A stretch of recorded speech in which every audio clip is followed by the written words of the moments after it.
Our episode today commences with Alisa, who is strolling amongst the pupils, but everyone loathed her intensely due to a recent occurrence where she tormented Liz Field, exploiting her benevolence. Alisa was elated about this, as she's a deranged young woman who relishes wickedness. She abhors how renowned Liz has become and how everyone adores her, so she must disseminate animosity and become the ultimate antagonist of all time. Now we'll return home as we're visiting Luana this evening, but initially, I have to complete my assignment and study. The setting changes to Grandpa Null, as Alisa and Jill proceed to converse with Rebecca concerning the community's narratives. Rebecca was faring well and responded affirmatively, but I've observed that hostile sentiments prevail. The most aggressive amongst them declare that if they depart the settlement, they will plunder everything they encounter. Alisa cautioned her this is extremely perilous, so keep in mind your well-being is paramount. You can't flee on that limb if something transpires. You possess only one leg currently. But Rebecca reassured her everything will be satisfactory, as everyone is aware you endorse me, so they won't venture to do anything. Alisa was overjoyed, stating, "This genuinely makes me appear like an authentic evildoer." Rebecca proceeded,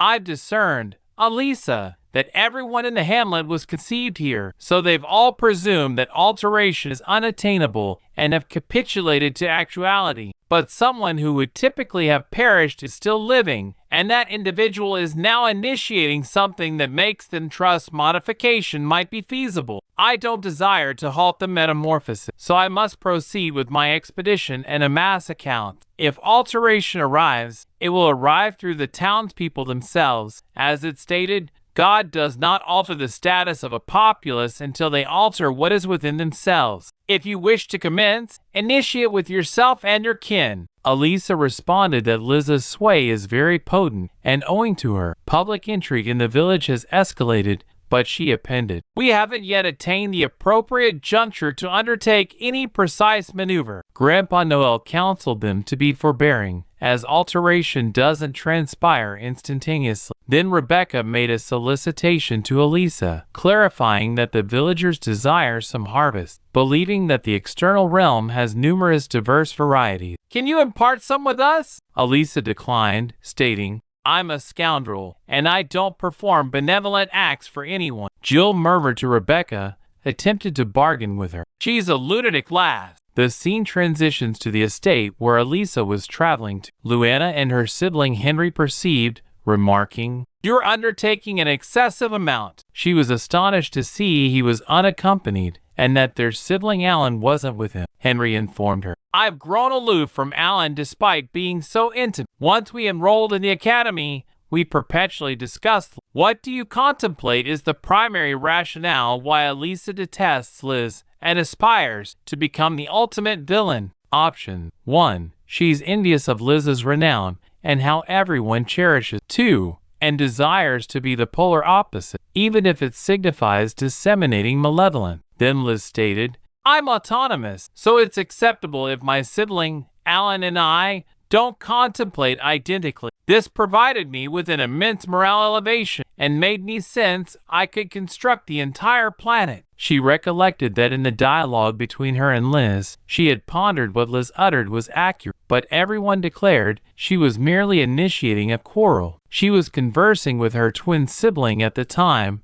but abandoned him and departed. He then inquired what she was devising, confident she must have a justification for confronting Liz in such a manner. Alisa grinned and uttered nothing. He responded, "All right, I won't coerce you on this inquiry," and presented her an invitation to the king's forthcoming social gathering, informing her that Liz would be present. The scene then transitions to when they've reached the festivity, and the siblings advise her not to utter anything superfluous. Ultimately, they join the assembly. The scene then moves to the conference chamber where Liz is seated, and she's astonished to perceive Albert, Alan, Henry, and Alicia. Alicia greets her, but then notes that the two are enigmatic, as he doesn't discern if they are allies or adversaries. At this juncture, the monarch arrives, assembling everyone for the social gathering to convey his appreciation for their steadfast camaraderie to the Duke. He motivates them to savor the confection, and Liz expresses gratitude for his generosity. Meanwhile,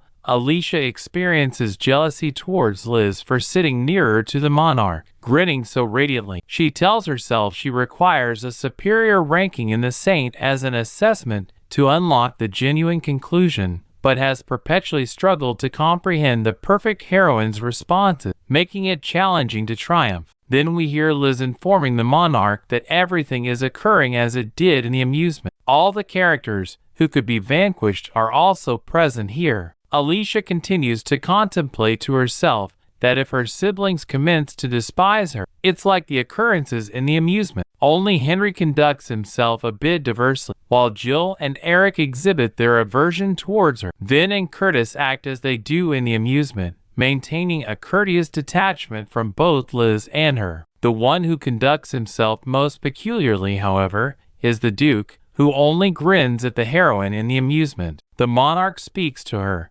inquiring if she recollects her prophecy concerning Doran's financial downfall 3 years prior. Alisa recalls what he has referenced. It was concerning her penetration of the academy, and realizes that the monarch had unearthed what she inscribed on the board. The monarch proceeds, observing that things in Doran are transpiring precisely as she predicted, and he's astounded by her aptitude to make such an assessment. Back then, Liz becomes apprehensive, inquiring if Doran has become insolvent or what's transpiring since their financial strategies were functioning diligently. Alisa answers that their output and acquiring capability weren't harmonized, and the strategies they implemented 4 years prior, as Liz mentioned, were only provisional. Anyone could have foreseen they'd reach their threshold 3 years prior, so presuming everything would endure without contemplating the future is one of Liz's flaws. She appends that if Doran's economy deteriorates, they can't simply disregard it. Liz then proposes they should unite with Doran, to which Alisa inquires what they would acquire from such a coalition. Liz answers that Alisa understands nothing, arguing that assisting someone necessitates sincerity. But if sincerity were sufficient,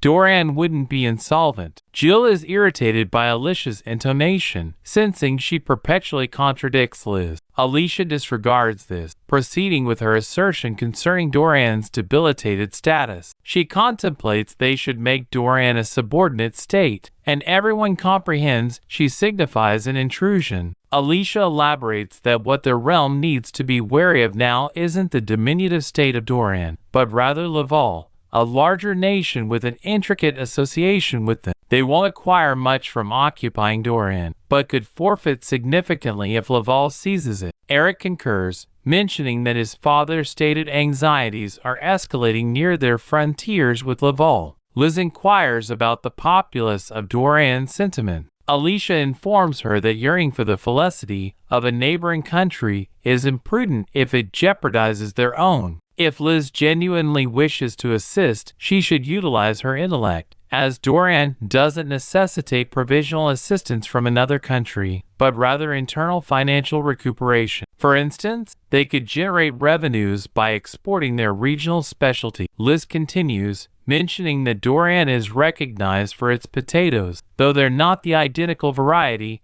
as those in their country, so there's minimal desire for them abroad. They should adjust their commodities to elevate their worth. If the entire nation manufactures them, revenues will ascend. Everyone commends her for this exceptional notion. The monarch then remarks on how gratified he is to have such astute youth among his subjects. She commences to sense like everything centers around Liz, contemplating, I can't tolerate this. Then she inquires herself if she's been to this area of the fortress previously. She gazes around and perceives the depictions of the royal lineage, spotting someone in a canvas and contemplating. This resembles Duke when I initially encountered him, but his complexion is distinct, so that doesn't make sense. She then perceives another familiar countenance in another depiction. Duke nears her, clarifying, that's a portrayal of my father and his father from a distant time. I undoubtedly resemble my father, although I inherited my complexion from my mother. Alisa inquires of him, did your father have an elder sibling? It appears peculiar. Isn't the Blossom inheritor the one on the throne present? Duke answers, indeed,